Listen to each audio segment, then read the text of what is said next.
Telepathy involves communicating emotions, knowledge, and other information on a mental level between two or more people. Here's a telepathy test that you can try with another person. First, decide which person will be the sender and who will be the receiver. Draw a star, a circle, a square, a triangle, and wavy lines on separate pieces of paper. The sender should then take the 5 pieces of paper, go into another room, and choose one of the pieces of paper to focus upon. The sender should concentrate on that symbol and psychically send it to you, the receiver. When you have received the impression, write it down and ask if it was correct. There's a 20% chance of guessing correctly. Anything over that percentage shows telepathic ability. Psychometry involves the ability to get information about a person or event by touching or handling an object associated with that person or event. It is based on the belief that all objects absorb energy and that they can be read or understood.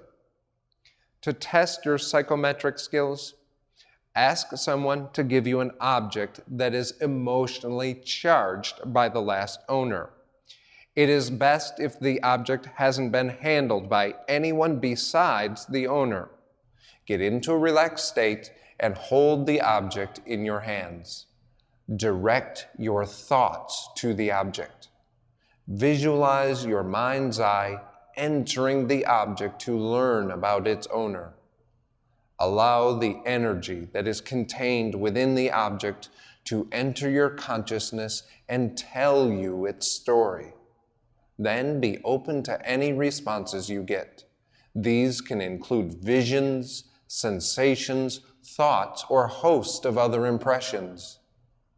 Radiothesia is the power to obtain information through vibratory influences, usually with the aid of some instrument for recording sensitivity. Radiothesia can be used to locate hidden objects, find unknown places, and identify personality traits. A pendulum and a divining rod are 2 types of tools used in radiothesia. We'll use the pendulum for now. You can buy or make a pendulum out of anything. It can be made by suspending a metal washer from thin string or a crystal hanging from nylon thread. It just needs to hang and swing freely. The first thing you need to do is determine which type of swing represents yes and which way is no. Usually, the answers follow the patterns of one direction, such as a clockwise oscillation for yes and a counterclockwise movement for no. Or there may be a circle for yes and a back and forth movement for no. If you test your pendulum on known photos or objects, you'll figure out what the patterns mean. Then you can begin asking questions about the unknown. If your pendulum swings in very small movements, you'll need to add a little more weight to help build up the momentum. Try different pendulums until you see which one works best for you. Keep in mind that the pendulum may provide an opposite reaction for men and women. You can prove this by holding the pendulum over a man's, then a woman's possession and noting the change in direction of the oscillation or gyration.